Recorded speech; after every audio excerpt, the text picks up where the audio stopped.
They're here. We have to go. I know. The exits are covered. What do we do? This way. Her reflection looked wrong in every mirror she passed, like someone had drawn her outline but forgotten to fill in the details. The hospital fundraising gala occupied 3 floors of the Whitmore estate, transforming hallways into networks of champagne stations and carefully arranged flower displays that probably cost more than most people's annual salaries. Chen moved through the spaces like furniture, present but unregistered, her physiotherapist credential badge identifying her to exactly no one who mattered. She had worked at Whitmore Memorial for 6 years, the kind of tenure that should have earned familiarity but instead solidified her position as background personnel. Doctors passed her in corridors without acknowledgement. Administrators smiled in her general direction while looking through her. Even tonight, dressed in the navy blue gown her mother had insisted she buy, Lily registered as someone who belonged to the infrastructure rather than the event itself. Across the main ballroom, her younger sister Grace commanded attention without effort, surrounded by board members and donors whose names appeared on hospital wings. Grace worked in hospital development, the kind of position that connected her to people who decided things, people whose approval mattered in ways Lily's clinical skills never would. Their mother stood beside Grace, gesturing proudly while speaking to a woman in emerald silk, probably explaining how Grace had just secured funding for the new cardiac wing. Lily checked her phone, more from habit than expectation. The app she had been using for the past 2 months showed a new message. She had started using it after her supervisor mentioned how nice it must be to go home to someone, not realizing Lily went home to a studio apartment with second-hand furniture and a cat who tolerated her presence. The app connected people through extended conversations before any photos were exchanged, before physical judgments could form. His name was Daniel. They had been talking for 8 weeks. He asked about her patience, about the small victories she witnessed when someone regained mobility they thought they had lost forever. He remembered details from conversations 3 weeks prior. He never asked what she looked like. The message read simply, "How's the gala?" She typed back, "Like watching my sister be the person I was supposed to become." His response came quickly, "You became exactly who you chose to be. That takes more courage." Something in her chest loosened slightly. She slipped the phone back into her small clutch and accepted a glass of sparkling water from a passing server who looked at her badge before moving on without offering the champagne he carried. Grace appeared at her elbow, radiant in rose gold that made her look like she belonged in the architectural photos the hospital would use for promotional materials. Her smile carried the particular brightness that came before difficult conversations. "Mom wants to introduce you to Dr. Harrison," Grace said, touching Lily's arm in a way that looked affectionate from a distance. "He's asking about physiotherapy outcomes for joint replacement patients." Lily recognized the framing. Not "Dr. Harrison wants to meet you," but rather, "Here's your function at this event." She followed Grace toward where their mother stood, watching her sister's easy navigation through clusters of people who stepped aside automatically, who remembered her name, who treated her like someone whose presence added value. Dr. Harrison asked his questions politely, took Lily's answers seriously for approximately 90 seconds, then shifted his attention back to Grace when she mentioned the new funding timeline. Lily's mother touched her shoulder gently, a gesture that managed to communicate both affection and dismissal, before guiding the conversation toward topics Lily had no expertise in. She excused herself and found refuge near the terrace doors where the crowd thinned. Through the glass, she could see the estate garden stretching into darkness, pathways marked by small lights that looked like fallen stars. Her phone vibrated. "Daniel, tell me something true."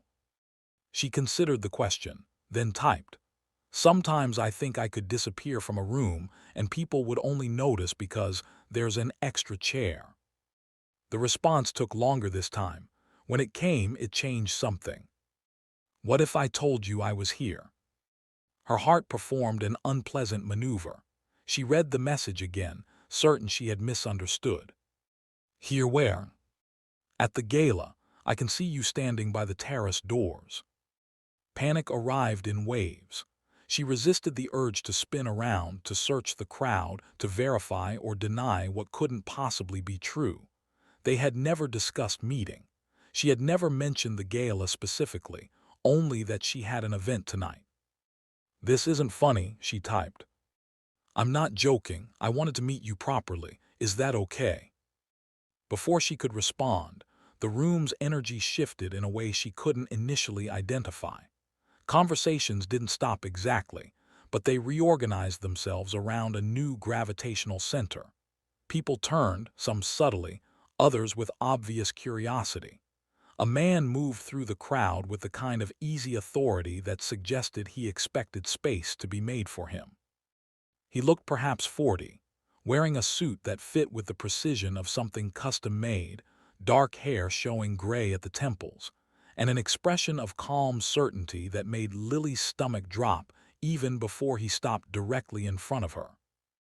"Lily," he said quietly, and somehow she knew. "Daniel." He smiled, and something in that smile belonged only to her despite the 100 people now watching. "I should have told you I was coming, but I wanted to see you first." Her mind couldn't process the gap between the man in front of her and the person she had been talking to through a screen. This man looked like he belonged in rooms where decisions were made, where power was distributed, where people like Lily became functionally invisible. "I don't understand," she managed. "I know, I'm sorry. Can we talk somewhere quieter?" Before she could answer, her mother appeared, moving faster than Lily had seen her move in years. Her expression carried alarm poorly disguised as social grace. "Lily, darling, I don't believe we've met your friend." The word friend landed with particular emphasis, a question and a warning compressed into 2 syllables. Daniel extended his hand. "Daniel Cross, I'm sorry for arriving unannounced." The name detonated quietly. Lily watched her mother's face rearrange itself, watched recognition and calculation happen simultaneously. Daniel Cross owned the largest private healthcare group in the region. His foundation had contributed substantially to Whitmore Memorial's expansion. His name appeared on donor lists and hospital board recommendations. "Mr. Cross," her mother said, recovering with impressive speed. "What a wonderful surprise. We had no idea you'd be attending." "Last-minute decision," Daniel said, his attention returning to Lily. "I wanted to see someone." The room had gone almost silent now, attention focused with uncomfortable intensity. Grace appeared, her professional smile firmly in place but her eyes asking questions. Other board members drifted closer, sensing importance, wanting proximity to whatever was happening. Lily felt herself shrinking instinctively, the old pattern asserting itself. But Daniel's hand found hers, gentle but deliberate, and somehow that contact anchored her differently. "Would you walk with me?" he asked quietly. She nodded because speaking seemed impossible. They moved toward the terrace, and the crowd parted automatically. Lily could feel every eye tracking them, could hear the whispers starting before they even reached the doors. Her phone vibrated repeatedly in her clutch, probably Grace, probably her mother, probably half the people in the room who suddenly had her number. Outside, the November air carried enough cold to justify staying close. The noise from inside faded to a manageable hum. Lily pulled her hand free, needing space to think. "You lied to me," she said. "I didn't lie, I just didn't tell you everything." "That's the same thing." He leaned against the terrace railing, giving her space but not distance. "You're right, I'm sorry. I wanted you to know me without knowing this first." He gestured vaguely back toward the building, toward whatever this represented. "Why?" The question came out harder than she intended. "Because people treat me differently when they know. They calculate, they position themselves, they want things." He looked at her directly. You never wanted anything except honest conversation.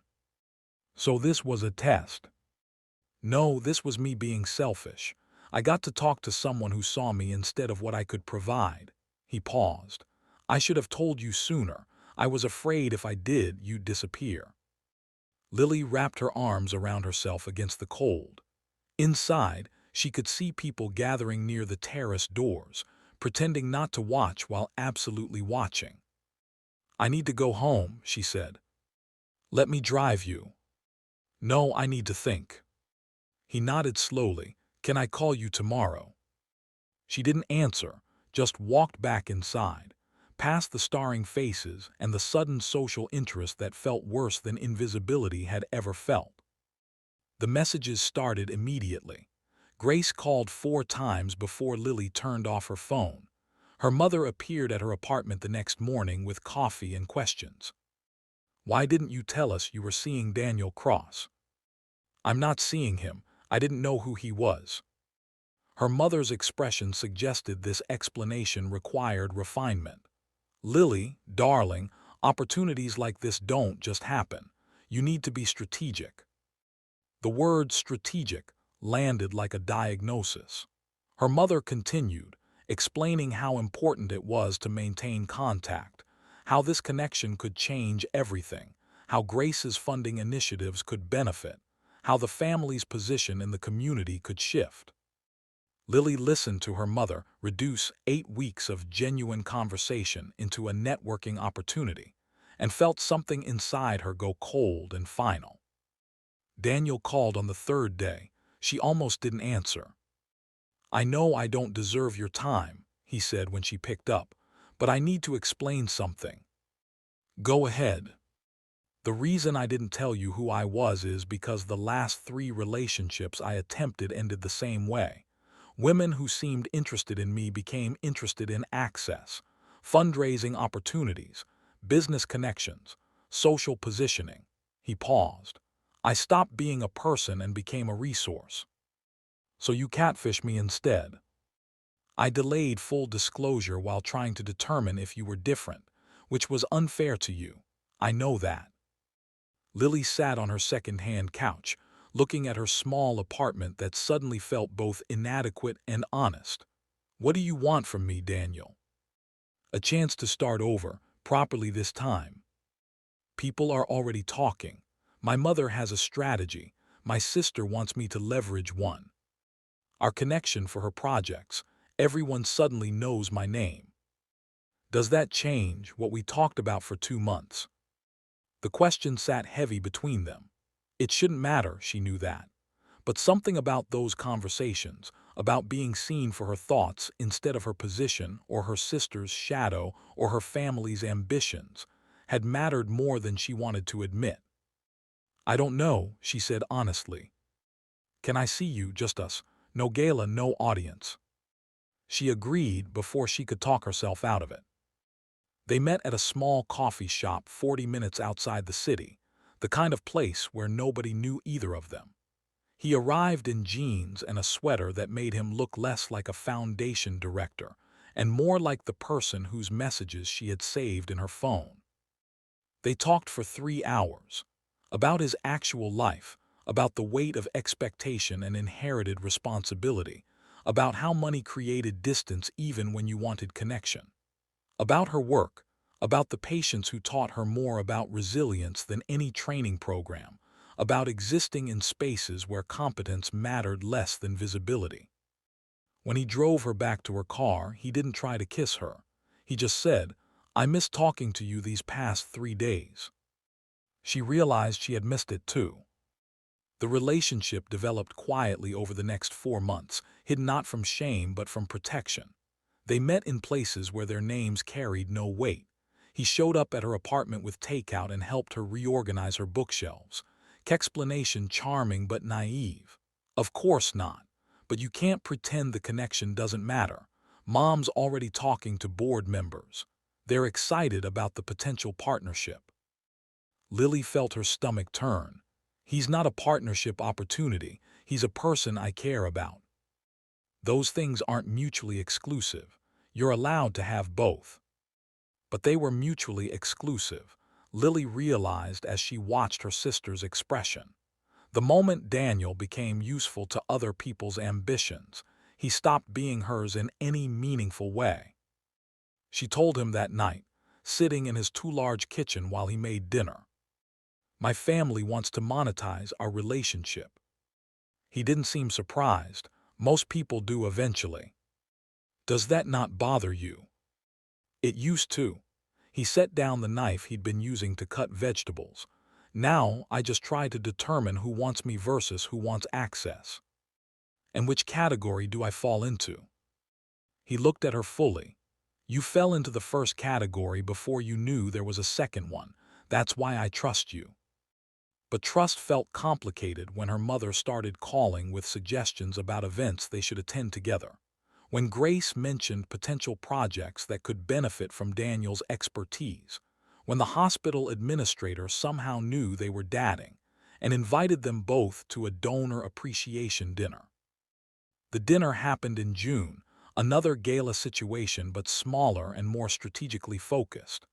Lily watched Daniel navigate conversations with the ease of someone who had been performing this role his entire life. Watched people gravitate toward him, position themselves for his attention, calculate their approaches. Watched herself become contextual rather than central. A woman in her 50s approached them during cocktail hour, her smile professionally warm. "Daniel, so wonderful to see you. And you must be Lily. Grace has told me so much about your work." Lily noticed the framing. Grace had told her, not Daniel, not Lily's own reputation. The woman continued, "We're hopping to discuss the new rehabilitation wing proposal. Grace mentioned you might have insights about equipment needs." Before Lily could respond, Daniel's hand found the small of her back. "Lily's expertise is in patient outcomes, not procurement. If you want to discuss the wing, you should schedule time with the department head." The woman's smile flickered. "Of course, I just thought since you two were together." "We are together," Daniel said evenly, "which is why I'd prefer not to discuss business tonight." The woman retreated gracefully, but others approached throughout the evening with similar intent. Each conversation positioned Lily as an access point rather than a person, a bridge to Daniel's resources rather than someone whose professional opinion mattered independently. By the time they left, Lily felt exhausted in ways that had nothing to do with physical tiredness. "I hate this," she said in the car. Daniel glanced at her. "The events or the people?" "Being reduced to your girlfriend who works at the hospital. Like I'm only relevant because of proximity to you." He pulled over into an empty parking lot and turned to face her. "You're not reduced to anything. Those people are just showing you who they are. But it's going to be like this constantly. Every event, every professional interaction, people seeing me as an extension of you rather than separate from you. Do you want to stop attending events together? I want to matter on my own terms." He reached for her hand. "You do matter to me, to your patients, to anyone paying actual attention." But mattering to him felt increasingly complicated when mattering to everyone else required his presence first. The breaking point came in August at her hospital's annual charity auction. Lily had been helping coordinate the silent auction items for weeks, using her connections with local businesses and her knowledge of what donors typically wanted. It was the first time she'd taken a leadership role in a hospital fundraising initiative, and she'd been genuinely proud of the contribution. Daniel attended as her guest, deliberately positioning himself as support rather than center stage. But his presence shifted the room's gravity anyway. Board members who had never acknowledged Lily's previous contributions suddenly found her essential. The development director, who typically worked exclusively with Grace, sought Lily's input on donor cultivation strategies. Grace herself approached during the cocktail hour, her professional smile showing small stress fractures. "The foundation director wants to meet with Daniel about a potential major gift," she said to Lily while looking at Daniel. "Could you introduce us?" Something in Lily snapped cleanly. You've met him 4 times already, Grace. You don't need me to introduce you. Grace's expression flickered toward genuine emotion before recovering. I'm trying to include you in this, Lily. This is an opportunity for both of us. An opportunity for you to use my relationship to advance your career. The words came out louder than intended. Nearby conversations paused. Grace's face went carefully blank. That's not fair, isn't it? 6 months ago, you barely acknowledged my work here. Now suddenly I'm essential to your strategies because of who I'm dating. Daniel's hand found her elbow gently. Lily. She pulled away. No. I'm tired of being contextual. I'm tired of mattering only because I provide access to you. I'm tired of my own sister treating me like a networking opportunity. Grace's professional composure shattered. You don't understand the pressure I'm under, the funding timelines, the board expectations. Having Daniel's support could change everything for programs that save lives. Then ask him yourself. Don't use me as your intermediary. I'm trying to help you be relevant here. The word relevant landed like a physical blow. Lily felt something inside her break that she hadn't known was still intact. I need air, she said, and walked toward the exit before anyone could respond. She made it to the parking garage before the tears came, angry and hot and surprising in their intensity. She had spent 28 years learning to be small, to accommodate, to let Grace shine while she provided support functions. And the moment she had something of her own, something that made her visible, it became absorbed into Grace's gravity anyway. Footsteps approached from behind. She assumed Daniel, but when she turned, her mother stood there instead. That was quite a scene, her mother said, voice carefully neutral. I don't want to hear it right now. I'm not here to criticize you. Her mother leaned against a nearby car, looking tired in ways Lily rarely saw. I'm here to tell you I'm sorry. The apology caught Lily completely off guard. Her mother continued. I spent your entire childhood pushing Grace forward because she was easier to promote. She looked the part. She performed well in social situations. And you were quieter, more internal, harder for me to understand how to help. She paused. I told myself I was playing to your different strengths, but really I was just taking the easier path. And I taught Grace that using people's connections was acceptable because I did the same thing. Lily couldn't speak around the tightness in her throat. You matter independent of Daniel Cross, her mother said. You've always mattered. I'm sorry it took me this long to show you I believed that. The moment stretched between them, fragile and unprecedented. Then her mother hugged her, brief and awkward but genuine, before walking back toward the building. Lily stood alone in the parking garage, trying to reorganize her understanding of everything. When Daniel found her 20 minutes later, she had mostly stopped crying. Do you want to leave? He asked quietly. I want honesty, she said, from everyone, including you. He nodded slowly. What do you need to know? Why me, really? Not the story about wanting authentic connection, the real reason. He considered the question seriously. Because you're the first person in 10 years who argued with me about book recommendations, who told me I was wrong about something that didn't matter and defended your position anyway, who existed in conversations without positioning yourself. He paused. You're the only person who ever made me feel ordinary in ways that mattered. I don't want to be your authenticity refuge, while being everyone else's access point. Then we set boundaries, together. We decide what we're willing to share and what stays ours. Grace will hate me. Grace will adapt, and if she doesn't, that's information too. Lily looked at him fully, this man who had accidentally given her visibility while she'd been giving him permission to be unseen. I need some time to figure out who I am when I'm not performing either invisibility or proximity to you. How much time?